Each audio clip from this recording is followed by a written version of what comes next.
जो राजनीतिक लोग हैं जिनको पता ही नहीं है उसके बारे में, इनको अर्थ के बारे में नहीं पता, इसका अर्थ क्या है, क्या अपना सिर्फ वोट को बटोरने के चक्कर में वो भगवान को भी गाली दे रहे हैं। ठीक है, प्राचीन काल का ग्रंथ है, तो आज तक आपको ये नहीं दिखा कि ये चौपाई गलत है। जब आप सत्ता में नहीं है तो कुल मिला के वोट बैंक लेने के लिए आप एक प्रश्न खड़ा कर दिए ताकि दलित के जो दलित वोट बैंक है उनको अपनी ओर आकर्षित कर सके। नहीं, बीजेपी का वोट कटने वाला नहीं है, दलित हो जो भी सब बीजेपी के साथ हैं आज की डेट में। और ये आज ही तो भैया ठुकराए हुए हैं, वो तो अपनी जमीन तलाश रहे हैं कहाँ कहीं ठिकाना मिल जाए। मौर्य जी तो धक्के खा रहे हैं।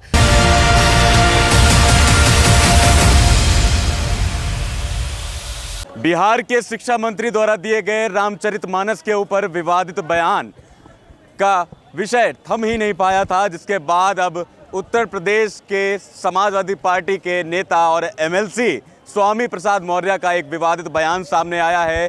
नेताजी ने यहाँ तक कह डाला कि रामचरितमानस को बैन कर दिया जाए क्योंकि इसमें दलितों का अपमान है।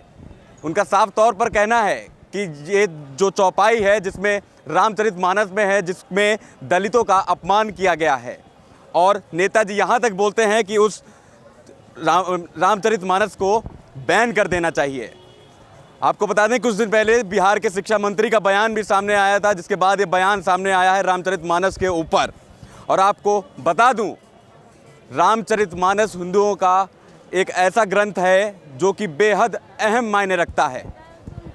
और जिस तरीके से ये बयानबाजी चल रही है, ऐसा लगता है कि नेताओं के पास और कोई दूसरा मुद्दा नहीं बचा है।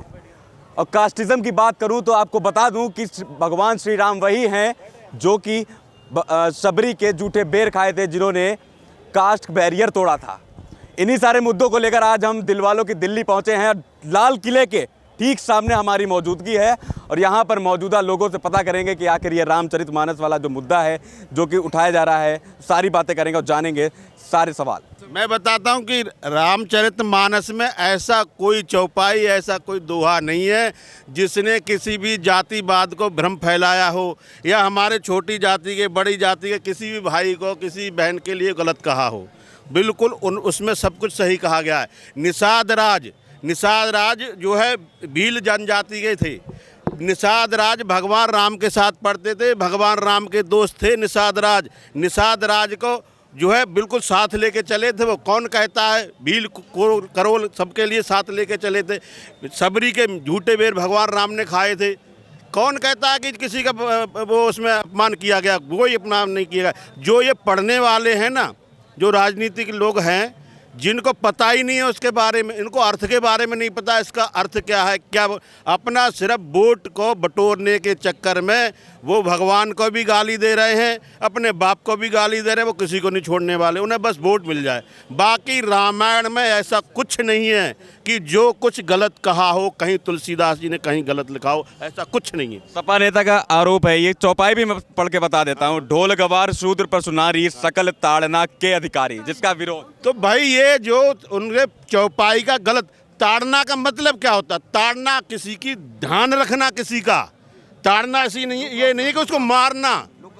भाई उसको ध्यान रखना, देखना, वो होता है ताड़ना। अगर भाई हमारे घर में बहन है, कहते हैं नारी, हमारी बीबी है, बहन है, बेटी है, कोई भी है, उसको क्या हम देखभाल नहीं करते? उसकी ताड़ के नहीं रखते, कहाँ जा रही है, कहाँ आ रही है, हम उस पर अपनी नज़र नहीं रखते क्या? तो ये ताड़ना कोई गलत हो गया? ये मार रहे हैं क्या हम उसको? ऐसा नहीं है। वो उनको अर्थ का अनर्थ करना है, उनको अपने तरीके से मोड़ना है उसको कि भैया किसी तरीके से वोट मिल जाए, नारियों के वोट मिल जाए, छोटी जातियों के उनके लिए भड़का दे, उनके वोट मिल जाए। लेकिन ऐसा होने वाला नहीं है। हमारे छोटी जाति के साथ बड़ी जाति के साथ आज सब शिक्षित हैं, सब जानते हैं कि कौन क्या बोल रहा है। कोई भी ऐसा मूर्ख व्यक्ति अब नहीं रह गया है। कुछ लोगों को मूर्ख बना सकते हैं, बहुत लोगों को मूर्ख नहीं बना सकते। ये अपनी राजनीतिक रोटियां सेकने के लिए सब विधर्मी वाला काम सोचने की कर रहे हैं। उत्तर प्रदेश सबसे बड़ा राज्य है, ठीक है, चुनाव आने वाले हैं लोकसभा के। ये जो मुद्दा उठाया गया है दलित वाला, और दलितों की संख्या उत्तर प्रदेश में सबसे ज़्यादा है, लगता नहीं आपको बीजेपी का वोट कटेगा वहाँ? नहीं, बीजेपी का वोट कटने वाला नहीं है। दलित हो जो भी सब बीजेपी के साथ हैं आज की डेट में। जो दलित से मतलब नहीं है, दलित कोई नहीं है, सब सब बराबर हैं। कोई दलित नहीं, कोई छोटा नहीं, कोई बड़ा नहीं है। मौर्य जी तो यही बोल रहे हैं कि दलितों का मौर्य जी तो भैया ठुकराए हुए हैं, वो तो अपनी ज़मीन तलाश रहे हैं कहाँ कहीं ठिकाना मिल जाए। मौर्य जी तो धक्के खा रहे हैं। मौर्य जी को जो बेटी है उसको भी सीट नहीं मिलेगी। जो एमपी है मौर्य जी की बेटी, यूपी के एक आंवला क्षेत्र पड़ता है, वहाँ से उसकी बेटी एमपी है, उसको भी सीट नहीं मिलने वाली, ना वोट मिलने वाला। तो उनकी तो ज़मीन खिसक गई, उनको तो कुछ होने वाला है नहीं। तो भाई कुछ ना कुछ वो भाई चर्चा में कैसे रहें, उनको कोई जाने कैसे, इसलिए कुछ ना कुछ ऊँट पटांग बोल रहे हैं। ऐसा कुछ नहीं है। सारे दलित सारे अधिक से अधिक सारे लोग बीजेपी के साथ हैं और 100% मोदी जी 2024 में भी जीतेंगे। उनके सामने कोई है नहीं। बिहार के शिक्षा मंत्री का भी बयान आया था, रामचरितमानस के ऊपर विवादित बयान आया था, उस पर क्या कहना है? नहीं, बिहार के जो शिक्षा मंत्री है ना, वो जो उन्होंने बयान दिया है उन्होंने बिल्कुल गलत दिया है। उन्होंने वही जो आप कह रहे हैं ना, दलित के ऊपर बयान दिया है उन्होंने, कि रामायण में लिखा है कि छोटे दलित के लिए, भील के लिए, किराल के लिए ऐसा कुछ कहा है। ऐसा नहीं है, वो तोड़ मरोड़ के पेश करा है। उनको भाषा का ज्ञान है ही नहीं। वो अपनी मर्जी से जो अपने बोल दिया भाई, जो अपने स्वार्थ के लिए बोला है उन्होंने, ना कि उनने कोई समझ है उनमें। समझ के हिसाब से कुछ नहीं बोला। रामायण में एक भी चौपाई, एक भी दोहा कहीं से कहीं तक गलत नहीं है। अगर किसी, अरे भाई वो क्या बताएंगे, अरे किसी संत से पूछो जाके ना। एक राम भद्राचार्य हैं, 2 महीने की उम्र में उनकी आंखें चली गई थी।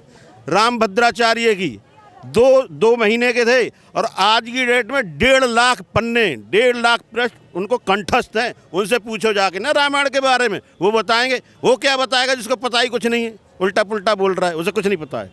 देखिए अब सवाल राम जी पे उठ गया है, बोला जा रहा है। वो जो शिक्षा मंत्री हैं बिहार के, उन्होंने जो चौपाई बोली थी ना कि दलितों के लिए, वो 2 व्यक्तियों ने सिद्ध कर दी कि वो सही है।